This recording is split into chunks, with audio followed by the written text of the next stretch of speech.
I'm here tonight with Renee, and I'd like to introduce Renee as doing our building inspections. Now, Renee probably sees anything between 5 to 15 buildings a day. Yeah, depending on where I am. Pretty often. So I would say, I would call Renee very much the building inspector specialist. So I'm going to ask Renee a couple of questions tonight to maybe just help you along the way, so that when you're having a look at buildings, what to look out for. Yeah. So Renee, over the years we've spoken about some really good things, and you've given us some fantastic hints and tips. When you walk into a building, what's the first thing that you look for? Look, I'm just having a general look at the building and seeing if things match up. I'm looking for the things that don't match up. One is air conditioning. If I walk into an office full of males and the air conditioning is hot, well, something might be wrong with the aircon, because traditionally men will have the aircon cooler. I'm looking at generally. We're not being sexist, No, are we? we're not being sexist. They just like it a little bit cooler. Ask any plumber. And I'll just have a little look at the building, just general wear and tear. Obviously, the age of the building as well. If you're walking into a new build and you're seeing some things that shouldn't be there, then they're telltale signs, like leakage of water on the roof is a classic. What does that kind of tell you?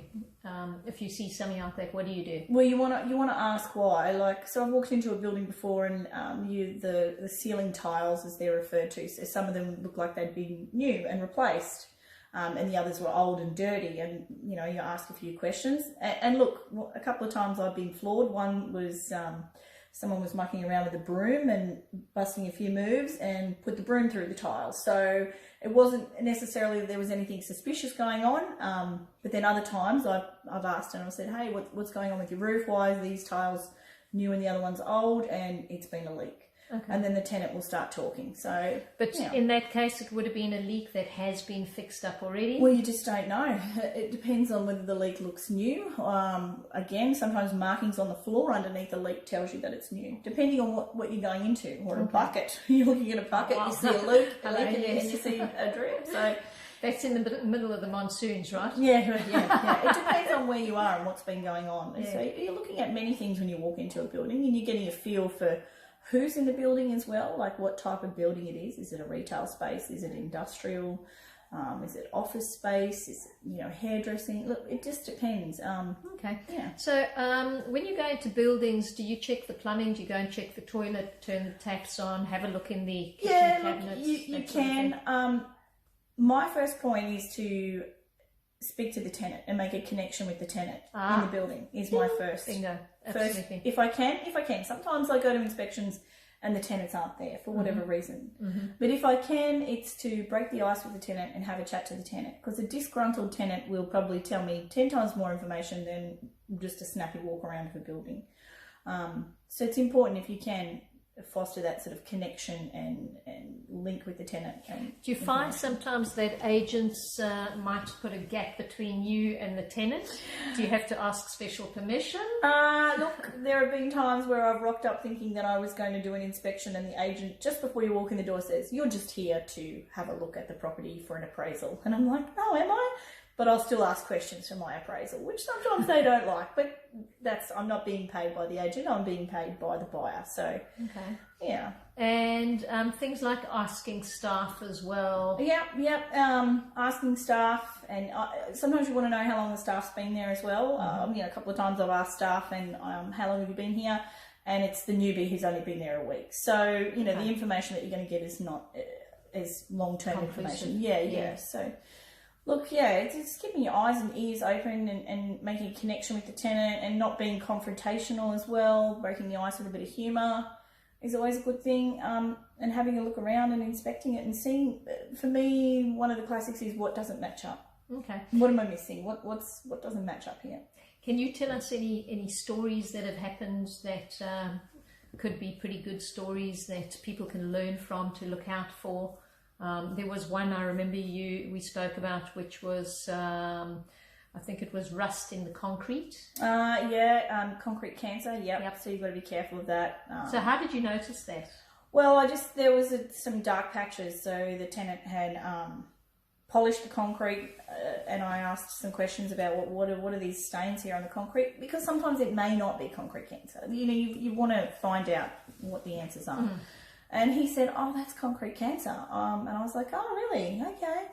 I'm like, you do know that can be pretty devastating to a building, and sometimes, depending on how the cancer has invaded the building, as it does a human being, it could be deadly. So, when I get that information, I pass that on to my client, and when we do the strata searches, we look for things like that, or when we do the pests in building, we alert the builder that, hey, we've noticed these things. So the areas that we can hone in on and make sure that the builder or the strata search is across those areas and looking for something relating to that. Okay. Now, what about the surrounding areas? When you go out and you look at a property, do you look at the outside? Do you look at how many cars are passing, how many people are walking in and out? Yeah, you want to know the economy of the area that you're going into. So a lot of towns, it's important to understand what makes that town tick, what brings money to that town. So I think of towns and their economy, there's the legs to hold up the tabletop. So the more legs or the more diversity you have in that town, then the more stable the economy. So you want to know about the economy. You want to know about how the property lies in the landscape. Is it in a flood area? Did it just flood next door? You want to know those things. You want to know, is it across from a drug rehab that's unmarked and you can't tell from Google Earth? These things have come up. Listen, we've seen some very good properties that are right next door to brothels. Yes, okay? yes. Or unmarked brothels, yes. I don't know about the unmarked brothels. Maybe you've seen those. Yes, seen a few. But anyway, we don't discriminate. We'll look at any building. A building's a building. It's a business. That's right. It really is a business. Yep, I mean, it's a going concern.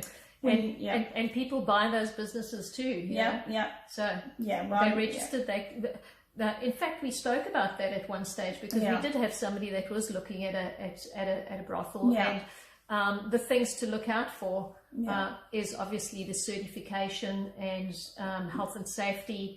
Those sort of security things. As well. Security, and where it is, in what area is it definitely zoned for that area, and things like that. So there's lots to look at when you're looking at a commercial building. And I think what I always drum about and speak about is exit strategies. So when we're looking at commercial buildings, we're always looking at how many doors there are, how many entrances there are, whether you can split the building into, various different smaller environments or smaller tenancies, and also what types of other businesses you can get into that business. For argument's sake, if it's a retail store on a corner with maybe 3 or 4 entrances that you can put up dry walls, relatively inexpensive, and that can be doubled up as either retail or small warehouse, that sort of thing as well. Yeah, definitely, you can do that. Okay. So is there anything else that you can think of that you'd like to share with our audience tonight? Look, if you're doing this on your own, you can never have too much information. So if you're looking at purchasing a property, Google the business that's in there. If you can and the business is near you, utilise the services of the business. Like if it's a little shop, go in there and buy your milk, have a discussion, make a conversation. Ask if you're not in the area, then join the Facebook groups that are in the area, or any sort of local newspapers and things like that. Get information before you make your decision. As much information as you can, not just on the building, but the economy, the area. Go with your gut. If something doesn't feel right, then, investigate it as much as you can, or call in the experts. Or otherwise get some education. Yes, definitely. Log on. Yes. Give us a call.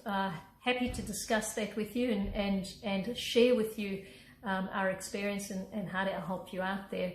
And I think the great thing about the education is we come with years of experience to make you aware of those sort of things that you should be doing and to look out for. So anyway, thank you, Renee, for joining me tonight. And I said it was going to be a short interview. Yes. So that was it. Thank you for watching, and see you on the next one. Cheers. Bye.